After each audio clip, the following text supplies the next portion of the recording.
ইংল্যান্ডের মাটিতে উজ্জ্বল বাংলার ক্রিকেটার আকাশদীপ। এজবাস্টন টেস্টে জয়ের নায়ক যদি কাউকে বেছে নিতে হয় তবে দুজন ক্রিকেটারের নাম অবশ্যই নিতে হবে। একজন অধিনায়ক শুভমান গিল এবং আর একজন বিহারের ছেলে হলেও বাংলার হয়ে ক্রিকেট খেলেন আকাশদীপ। আকাশদীপ 10 উইকেট নিয়েছেন। জাসপ্রীত বুমরার অনুপস্থিতি টেরই পেতে দিলেন না।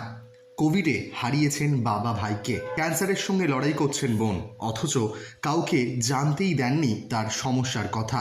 প্রথম ইনিংসে 4টি আর দ্বিতীয় ইনিংসে 6টি উইকেট তুলে নিয়ে বাংলা থেকে জাতীয় দলে খেলা পেসার আকাশদীপ সবাইকে মুগ্ধ করে দিয়েছেন।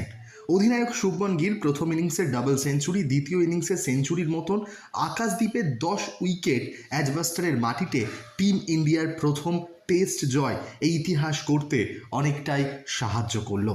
ম্যাচ শেষে আকাশদীপ যখন পুরস্কার নিতে যান তখন তিনি জানান, আমার বোন ক্যান্সারে আক্রান্ত, কিন্তু এখনও ভালো আছে।